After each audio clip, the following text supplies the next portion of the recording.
નમસ્કાર, ન્યૂઝ બુલેટિનમાં આપનું સ્વાગત છે। હું છું પંકજ શર્મા। શરૂઆત મહત્વપૂર્ણ ખબરથી। કચ્છથી આવી રહ્યા છે સમાચાર। કચ્છમાં ઓનર કિલિંગની શક્યતા।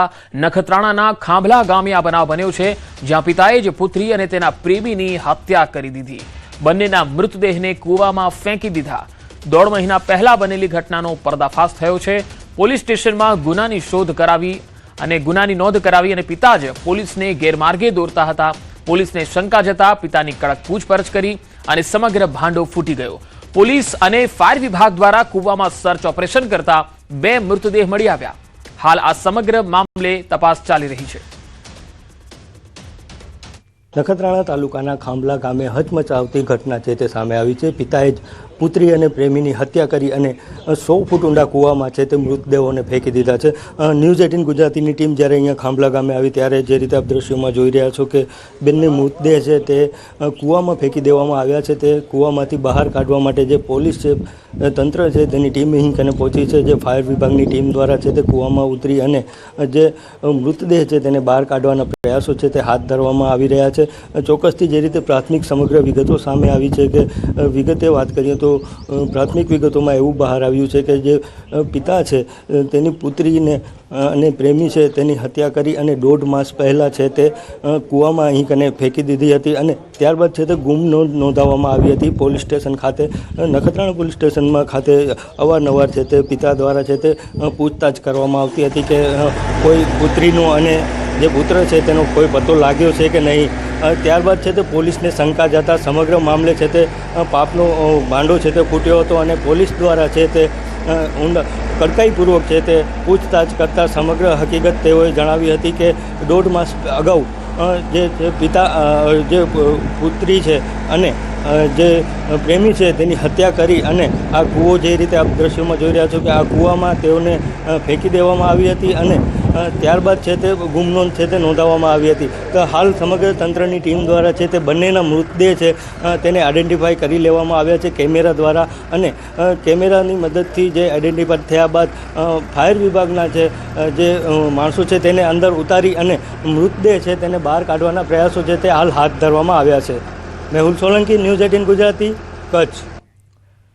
સૌરાષ્ટ્ર યુનિવર્સિટીમાં બિન શૈક્ષણિક કર્મચારીઓની ભરતી પ્રક્રિયા મુદ્દે વિવાદ ઉભો થયો છે। ભરતી માટે અરજી કરનાર આશરે 146 ઉમેદવારો ટેકનિકલ કારણોસર ફાઇનલ સબમિટ ન થવાને કારણે અયોગ્ય જાહેર થતા તેમને હોલ ટિકિટ આપવામાં નથી આવી। આ મુદ્દે એનએસયુઆઈએ યુનિવર્સિટી સમક્ષ રજૂઆત કરી 16 માર્ચ 2026ની પરીક્ષામાં ઉમેદવારોને બેસવાની મંજૂરી આપવા માંગ કરી। આ મુદ્દે વિરોધ દરમિયાન એબીવીપીના કાર્યકર્તાઓ પણ ત્યાં પહોંચી ગયા। બંને સંગઠનો વચ્ચે ઘર્ષણ થયું, જેમાં ધક્કામુક્કી દરમિયાન 2 લોકોને સામાન્ય ઈજા પહોંચી। સમગ્ર ઘટનાનો વિડીયો સોશિયલ મીડિયામાં પણ વાયરલ થઈ રહ્યો છે। સૌરાષ્ટ્ર યુનિવર્સિટીમાં તાજેતરમાં એક ભરતી ડિક્લેર કરવામાં આવી છે। એમના જ ભાગરૂપે એ વિદ્યાર્થીઓને એપ્લાય થવાનું હતું, પણ 2 દિવસ પછી એમની પરીક્ષા છે ત્યારે ગઈકાલે સડનલી 146 થી વધારે જે મહેનતુ વિદ્યાર્થીઓ છે તેને મેલ આપવામાં આવે છે કે ભાઈ તમે ફાઇનલ સબમિટ કરતા ભૂલી ગયા છો, એટલા માટે તમે આ પરીક્ષામાં એલિજિબલ નહીં થઈ શકો। ત્યારે વિદ્યાર્થીઓનું માનવું છે કે ભાઈ અમે અમારી જે ડિટેલ હતી એ ફૂલ ફિલઅપ કરી છે, એ સબમિટ કરી છે। જે ફી યુનિવર્સિટી વસૂલવાની હોય છે એ ફી પણ કમ્પ્લીટલી આ વિદ્યાર્થીઓએ ભરી છે, પછી છે એનું ફાઇનલ સબમિટ। જૂનાગઢમાં ગિરનાર પર્વત પર અંબાજી મંદિરમાં પાર્ટીનો જે મામલો હતો, શહેર કોંગ્રેસ સમિતિએ આવેદનપત્ર પાઠવી ઉગ્ર રજૂઆત કરી છે। જિલ્લા કલેક્ટરને આવેદનપત્ર આપવામાં આવ્યું। માંસ અને દારૂ પાર્ટી કરનારાઓ સામે કડક કાર્યવાહીની માંગ કરી છે। કૃત્ય કરનારાઓ સામે પોલીસ ફરિયાદ નોંધવાની પણ માંગ કરી છે। દારૂ અને માંસ અંબાજી મંદિર સુધી કેવી રીતે પહોંચ્યા તે અંગે પણ તપાસ કરવા રજૂઆત કરી। લાખો શ્રદ્ધા જે દેશ વિદેશથી આવે છે, તમામ જે હિન્દુત્વ સનાતની લોકો છે ને આસ્થાને આહત થઈ છે, એટલે આવું કૃત્ય ફરી પાછું ન થાય। ત્યાં સીસીટીવી કેમેરાથી માંડીને ચેકપોસ્ટથી માંડીને તમામ છે, છતાં પણ આવું કૃત્ય થાય છે। તો એમાં અત્યારે સરકાર હસ્તક આ તમામ મંદિરો છે, પ્રતિનિધિ તરીકે કલેક્ટરથી માંડીને તમામની જવાબદારી એમાં ફિક્સ થાય છે। સુરતના ઓલપાડમાં કાંઠા વિભાગ સહકારી ખાંડ ઉદ્યોગ મંડળીમાં કરોડોનું કૌભાંડ થયું। ગોડાઉનમાં 4022 ક્વિન્ટલ ખાંડ હોવા છતાં ચોપડે 59,402 ક્વિન્ટલ ખાંડ બતાવવામાં આવી। આ કૌભાંડના કેસમાં સુગર મિલના પૂર્વ એમડી, ગોડાઉન કીપર અને પીપલ્સ બેંકના મેનેજર સામે એફઆઈઆર નોંધાઈ છે। તેમને ખોટા સ્ટોક બતાવી એનસીડીસીમાંથી 15 કરોડ 65 લાખનો લોન કરાવ્યો અને લોનનો કરોડો રૂપિયા ચાઉ કરી સભાસદો સાથે વિશ્વાસઘાત કર્યો। ઓલપાડ પોલીસે છેતરપિંડી અને કાવતરાનો ગુનો નોંધ્યો છે.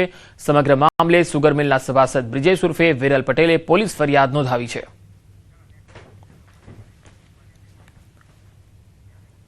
અને હવે વાત યુદ્ધની આગ રસોડાથી ઉદ્યોગો સુધી પહોંચી તેની.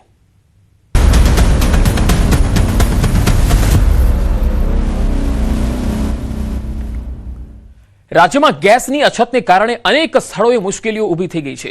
મિડલ ઇસ્ટના દેશોમાં ચાલી રહેલું યુદ્ધ રાજકોટના વેપાર ઉદ્યોગ માટે આફત લઈને આવ્યું. એન્જિનિયરિંગ ઉદ્યોગ બાદ પ્લાસ્ટિક ઉદ્યોગ ઉપર આફતના વાદળો છવાયા. આ તસવીરો જુઓ. આ તરફ યુદ્ધની અસર હવે પીવાના પાણી બોટલ ઉપર પણ પડી રહી છે. સુરતમાં મિનરલ વોટરના ભાવમાં મોટો વધારો થયો. 20 લીટરની બોટલનો ભાવ 180 પર પહોંચ્યો. તો મહેસાણાના એક્સપોર્ટ બિઝનેસ પર લોજિસ્ટિક્સ અને કન્ટેનર ભાડામાં 30 થી 35% વધારાનું દબાણ વધ્યું છે. રાધણ ગેસની અછત થવાની ચર્ચા વચ્ચે યાત્રાધામ અંબાજી મંદિર ખાતે પણ તેની અસરની આશંકા વ્યક્ત થઈ રહી છે. જો અછત સર્જાય તો લાકડાના ચૂલા પર પણ રસોઈ બનાવી યાત્રાળુઓને ભોજન આપવામાં આવશે. બીજી તરફ સુરત રેલવે સ્ટેશનની આસપાસની હોટલો એક પછી એક બંધ થઈ રહી છે. કેટલીક હોટલોએ પોતાના કસ્ટમરને સાચવવા માટે કોલસાની સગડી ચાલુ કરી દીધી છે. અમદાવાદની સોલા સિવિલ હોસ્પિટલની મેસ અચાનક બંધ થતા હોસ્ટેલમાં રહેતા વિદ્યાર્થીઓ મુશ્કેલીમાં મુકાયા. યુદ્ધની વૈશ્વિક અસર હવે ભારતના સંઘ પ્રદેશ દમણ સુધી પહોંચી. પેટ્રોકેમિકલ્સ કંપનીઓએ પ્લાસ્ટિકના દાણાના ભાવમાં 40 થી 50% સુધીનો વધારો ઝીંક્યો છે, જેના કારણે દમણની પ્લાસ્ટિક ઇન્ડસ્ટ્રીઝ પર ગંભીર અસર દેખાઈ રહી છે. તો રાજ્યમાં રાધણ ગેસ માટે આજે પણ લાંબી કતારો છે. અમરેલીના રાજુલામાં ગેસ એજન્સી ખાતે રાધણ ગેસ માટે લોકો લાંબી કતારોમાં ઉભેલા જોવા મળ્યા. તો આ તરફ કચ્છના આદિપુરમાં ગેસ સિલિન્ડર મેળવવા લોકોની લાંબી કતારો જોવા મળી. પોલીસને બોલાવવાની પણ ફરજ પડી. લોકો કલાકો સુધી લાઇનમાં ઉભા રહ્યા છતાં ગેસ સિલિન્ડર નહીં મળતા રોષ જોવા મળ્યો. સુરેન્દ્રનગરમાં પણ ગેસ સિલિન્ડર લેવા લોકો લાઇનોમાં ઉભા રહેલા જોવા મળ્યા. જેતપુરની ગેસ એજન્સીઓ બહાર ગ્રાહકોની લાંબી કતારો જોવા મળી. લોકોનું કહેવું છે કે ઓનલાઈન બુકિંગ થઈ રહ્યું નથી અને જવાબ મળતો નથી. બીજી તરફ એજન્સી સંચાલકોએ ગેસની અછત હોવાની વાતને સંપૂર્ણપણે નકારી કાઢી છે. તો અમદાવાદની સોલા સિવિલ હોસ્પિટલની મેસ અચાનક બંધ થઈ જતા હોસ્ટેલમાં રહેતા વિદ્યાર્થીઓ મુશ્કેલીમાં મુકાયા છે. એલપીજી ગેસ સિલિન્ડર સંબંધિત કારણોસર મેસ બંધ રાખવામાં આવી હોવાનું જણાવાયું છે. મેસ બંધ હોવાથી વિદ્યાર્થીઓને બહારથી ટિફિન મંગાવીને અથવા તો ઓનલાઈન ઓર્ડર કરીને લંચ કરવું પડી રહ્યું છે. હોસ્ટેલમાં રહેતા વિદ્યાર્થીઓએ તાત્કાલિક વ્યવસ્થા કરવા તંત્ર પાસે માંગ કરી છે. સિલિન્ડરની અછતને કારણે હવે મેસ પણ બંધ થવા લાગી છે. આપ જોઈ રહ્યા છો સોલા સિવિલ ખાતે ખાસ કરીને બોયઝ હોસ્ટેલમાં જે મેસ છે તે બંધ થઈ ગઈ છે અને તેને કારણે લોકો છે જમવાનું પોતાની જાતે બહારથી લઈને આવી રહ્યા છે અને બહારથી તેઓ લાવીને જમી રહ્યા છે. જે પ્રકારની સિચ્યુએશન છે, એલપીજી ગેસ સિલિન્ડર ન હોવાને કારણે મેસ પર તાળા લાગી ગયા છે અને તેને કારણે જે વિદ્યાર્થીઓ અહીં રહે છે બોયઝ હોસ્ટેલમાં તે લોકો બહારથી જમવા માટે મજબૂર બન્યા છે. જમવા માટે બહારથી ટિફિન લઈને આવતા હોય છે. તો તે પ્રકારની પરિસ્થિતિ છે હાલ સર્જાઈ છે. કેમેરા પર્સન હિરેન શાહ સાથે દીપિકા કુમાર, ન્યૂઝ 18 ગુજરાતી, અમદાવાદ. મેસ બંધ થઈ જવાને કારણે જે વિદ્યાર્થીનીઓ છે તે ટિફિન મંગાવીને જમી રહી છે અને ખાસ કરીને આપ જોઈ રહ્યા છો અસંખ્ય ટિફિન અહીં પડેલા છે અને એક તરફ હોસ્ટેલની જે મેસ છે તે બંધ છે. જે પ્રકારની પરિસ્થિતિ સર્જાઈ છે, એલપીજી ગેસ ન હોવાને કારણે, સિલિન્ડર ન હોવાને કારણે મેસ બંધ થઈ ચૂકી છે. લાઈક અમારે જ્યારે ટિફિનમાં સારું ના હોય તો અમે મેસ પ્રિફર કરતા હોઈએ છીએ, લાઈક ઓપ્શન્સ જેવું. અમે કોઈક વાર ટિફિન જોઈએ તો કોઈક વાર મેસ. અને કાલથી જ બંધ થઈ ગઈ છે મેસ? એ મને નથી ખબર. હું પરમ દિવસે લાઈક મંડે આવી હતી તો મંડે નથી ચાલુ. અને આ પ્રકારની પરિસ્થિતિ છે તે સોલા સિવિલની ગર્લ્સ હોસ્ટેલમાં ઊભી થઈ છે, બોયઝ હોસ્ટેલમાં ઊભી થઈ છે અને હોસ્ટેલમાં રહેતા વિદ્યાર્થીનીઓએ આ પ્રકારની પરિસ્થિતિ વચ્ચે ઝઝૂમવું પડી રહ્યું છે. કેમેરા પર્સન હિરેન શાહ સાથે દીપિકા કુમાર, ન્યૂઝ 18 ગુજરાતી, અમદાવાદ. મિડલ ઇસ્ટના દેશોમાં ચાલી રહેલું યુદ્ધ રાજકોટના વેપાર ઉદ્યોગ માટે આફત લઈને આવ્યું. એન્જિનિયરિંગ ઉદ્યોગ બાદ પ્લાસ્ટિક ઉદ્યોગ ઉપર આફતના વાદળો છવાયા. સતત 24 કલાક ધમધમતા કારખાનાઓ છેલ્લા 10 દિવસથી બંધ છે. નવાઈની વાત તો એ છે કે કારખાનાના માલિકો પાસેનો ઓર્ડર પણ છે, પરંતુ ઓર્ડર પૂરો કરી શકાય એટલું રો મટીરિયલ નથી.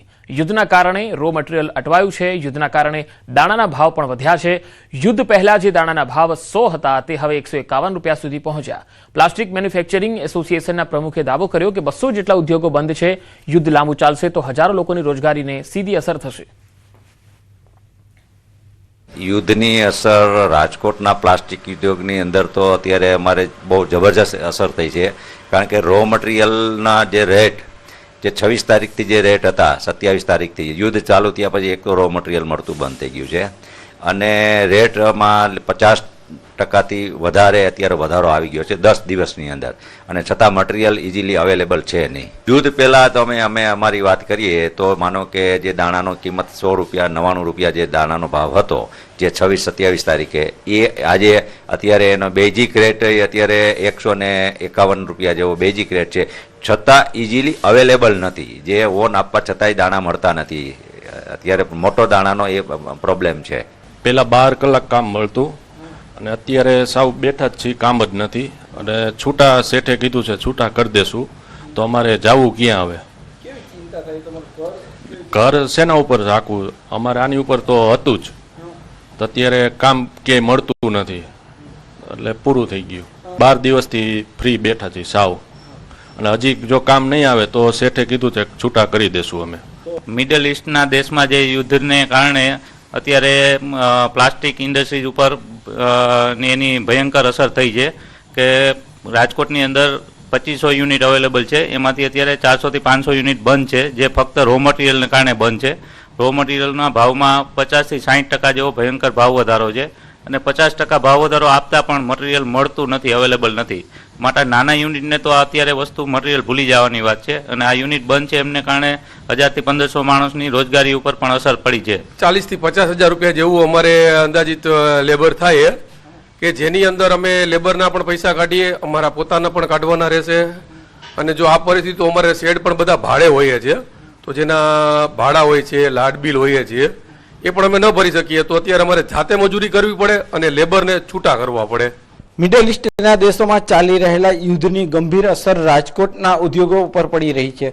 હાલ જે રાજકોટનો પ્લાસ્ટિક ઉદ્યોગ છે તે પણ જે છે એ દેશભરમાં પ્રખ્યાત છે. ખાસ કરીને આ જે 24 કલાક ધમધમતા આ યુનિટો છે જે અત્યારે બંધ થઈ ગયા છે, અને બંધ થવા પાછળનું જે છે એ સૌથી મોટું કારણ છે રો મટીરિયલ.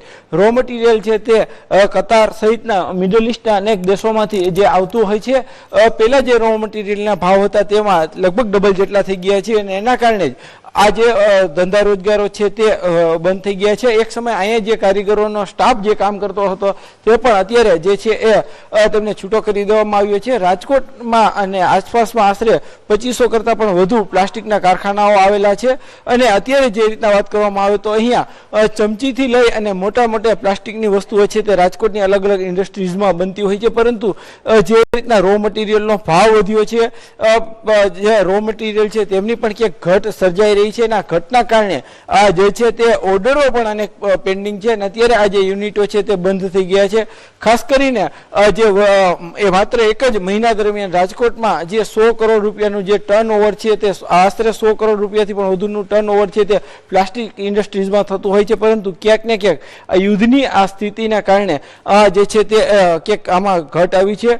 ખાસ કરીને જે રીતના અનેક જે યુનિટો છે તે પણ બંધ થઈ ગયા છે. આશરે 200 જેટલા યુનિટો બંધ થઈ ગયા હોવાની પણ જે છે શક્યતાઓ સામે આવી રહી છે.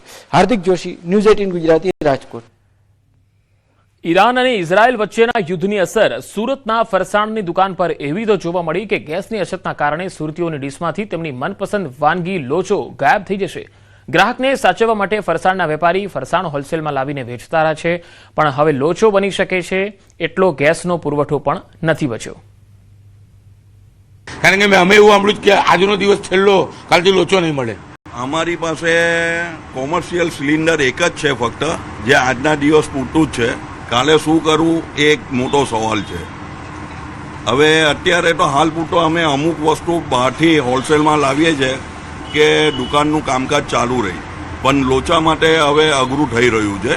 આવતીકાલે લોચો મળે કે નહીં મળે તે એક મોટો સવાલ છે. એટલે ફરસાણ છે તે તૈયાર બહારથી લાવ્યા છો, અને જે લોચો છે સિલિન્ડર પર બનાવી રહ્યા? હાજી, ને લોચા માટે ગેસ પુષ્કળ જોઈએ, એને હાઈ પ્રેશર પર બનાવવો પડે, પણ અત્યારે હાલમાં ગેસના સિલિન્ડર ફક્ત મારી પાસે અડધો જ છે. એ લાવીને કેમ વેચી રહ્યા છો?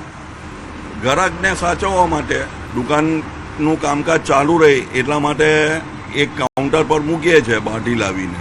બિલકુલ જે પ્રકારે ગેસની અછત ઊભી થઈ છે, ત્યારે સુરતના ફરસાણની દુકાનના માલિકો દ્વારા ગ્રાહક સાચવવા માટે કહી શકાય સુરતના લોકોનો પ્રિય લોચો છે. એટલે કે જે સિલિન્ડર પડ્યો છે એ સિલિન્ડર લોચો બનાવવામાં ઉપયોગ કરે છે અને બાકીની તમામ વસ્તુ છે તે બહારથી હોલસેલમાં લાવીને ગ્રાહકોને આપી રહ્યા છે. એટલે કે જે વ્યક્તિ પોતે બનાવી અને વેચતો હતો આ વિસ્તારમાં જાણીતા હતા, આજે ગ્રાહક સાચવવા માટે બહારથી માલ લાવવો પડે છે. માત્ર લોચા માટેનો એક સિલિન્ડર હતો તે પણ હવે અડધો છે અને કહી શકાય કાલથી આ દુકાનમાં લોચો નહીં મળે. એટલે ચોક્કસ ઈરાન અને ઇઝરાયલના યુદ્ધની અસર સુરતમાં ઉદ્યોગોમાં જોવા મળતી હતી, પણ ખાણીપીણી માટે જાણીતા શહેરના સુરતીઓની ડીશમાં હવે લોચો ગાયબ થઈ જશે.